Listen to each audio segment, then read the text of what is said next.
You've spent your entire life feeling like something is wrong with you. The way your mind works, the way you never fully fit no matter how hard you tried. Nothing is wrong with you. But something is very different.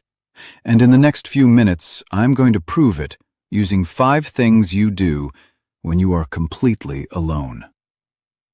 The first thing. You sit in silence, and your mind does not panic. Most people cannot do this. Researchers found that adults would rather administer a mild electric shock to themselves than sit alone quietly for 15 minutes. 15 minutes of silence is more painful to most people than actual physical pain.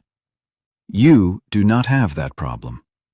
You go into silence, and something in you settles. You process. You think.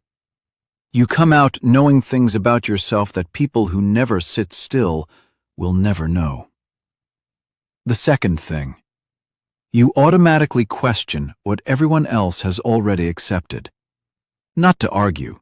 Your brain simply cannot receive a belief without asking where it came from. Who decided this was true? What is the assumption underneath this assumption? This is called second-order thinking, and it is exceptionally rare. Most minds take the frame they are given. You look at the frame itself and ask who built it and why. This makes you nearly impossible to manipulate once you become fully aware of it. The third thing. You feel more like yourself when you are alone than when you are with people. Not lonely, more yourself.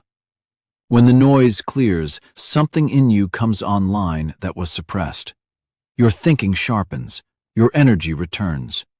You stop filtering yourself through how you are being perceived. Every interaction requires you to translate yourself into a version others can receive. That translation costs energy. Solitude is where you stop translating and start thinking in your actual language. The fourth thing. You replay conversations long after they are over. Not from anxiety. Your brain is analyzing what actually happened underneath the words. The pause before the answer. The phrase chosen over a simpler phrase. The thing almost said and then redirected. Most people call this overthinking. What it actually is a refusal to accept incomplete information. Your mind will not file what it knows is not the whole story. The fifth thing. There is a part of you that watches yourself from a slight distance, even while living the experience. It is always there. Even in your most emotional moments, something in you is observing it, processing it in real time. Psychologists call this metacognitive awareness, and it is one of the rarest capacities a human being can develop. Most people are completely inside their experience. You are both the actor and the audience simultaneously.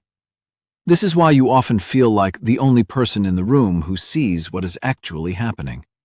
Because in many cases, you are. If 4 or 5 of these apply to you, stop treating your mind like a problem. You have spent years apologizing for your silence and shrinking the way you think to make others comfortable. That ends now. The only thing that changes from this point forward is that you stop managing your mind and start using it. Subscribe, because the next video goes deeper.